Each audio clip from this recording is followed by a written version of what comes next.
Thank you, Mr. Speaker. It's clear that education is a major priority for this government, lifting achievement in our schools as well as building opportunities for all of our young people. So I'm pleased to support the Education Amendment Bill in the second reading. So, Mr. Speaker, I'm going to focus on the bill.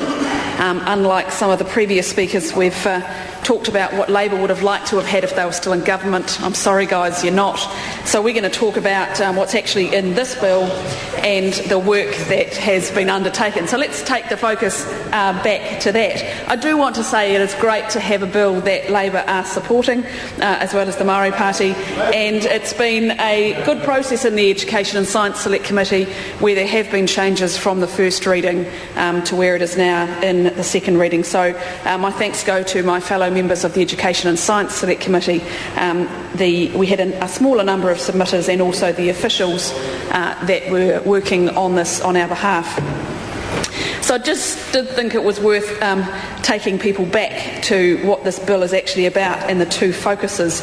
It's amending the Education Act of 1989, and the two key areas, or the main focuses, are the information matching between New Zealand Teachers Council and the Ministry of Education to identify teachers in schools without registration, and the second focus is reducing compliance costs relating to police vetting. So I thought I would just talk for a moment about the police vetting side of it.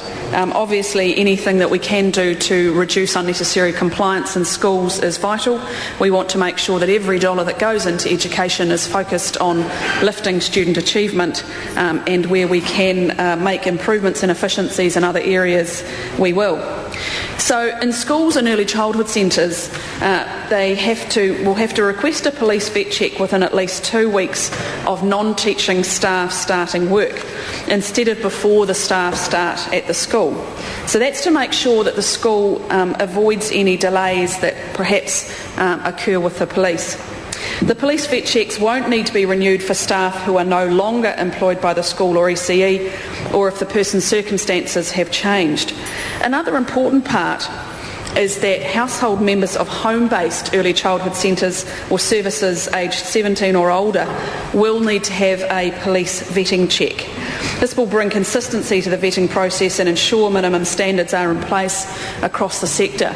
Now, these home-based early childhood services are growing. I, for one, had my own children in home-based care, so it is really important that the police vetting is undertaken for those who are older than 17 who are in that household, to make sure that the children in those services are safe. So schools and ECE services will need to apply for a police vet within 4 weeks of the Act coming into force to ensure that they avoid being held up by any delays with the police. In terms of school governance, there's unfortunately been some rather misleading statements made in this second reading about what the intention is with some of the improvements to school governance. A single person can be appointed as a limited statutory manager or commissioner on behalf of a body corporate, and an example of a body corporate is a board of trustees. So no, Mr. Speaker, we're not talking about McDonald's, we're talking about a group such as a board of trustees. This change was made in relation to concerns that a body corporate could impair their accountability, and there was quite a robust discussion about this in the Select Committee process, and I guess that's exactly what Select Committees are for, to debate the issues that the submitters raise and to come to some agreement across the committee. So what these changes mean is that the Minister of Education will be able to split one or more schools from a combined establishment board, and this provision could be used in a situation where an establishment board is used, for example, to set up 2 schools and one's ready to open before the other, and then the new school board could be set up from the establishment board while the latter still exists.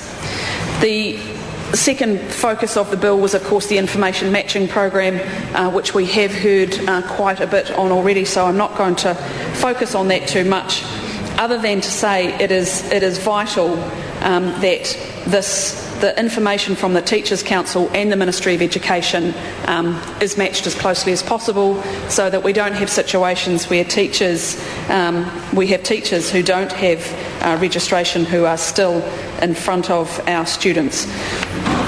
So, Mr Speaker, this is an important piece of legislation, the second reading, the Education Amendment Bill. This is a national bill, not the one that Labor would have liked to have had, but it is good to see that we agree on what we're putting forward, so I'm appreciative of the Labor opposition for their support in this bill.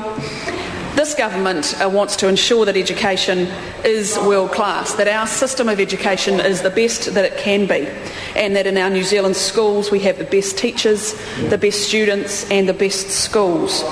So the changes in this bill relating to NCEA and the ERO review for private schools and some of those other smaller changes recognise it.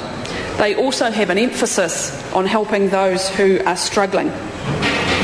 And one of those struggles that we're all aware of, of course, is making sure that we have a better outcome than 1 in 5 of our children failing in schools. So the National Government is committed to ensuring our children are taught by registered teachers and that schools don't have to deal with unnecessary bureaucracy and can focus on lifting students' achievement. Mr Speaker, I'm delighted to support this bill. Very good.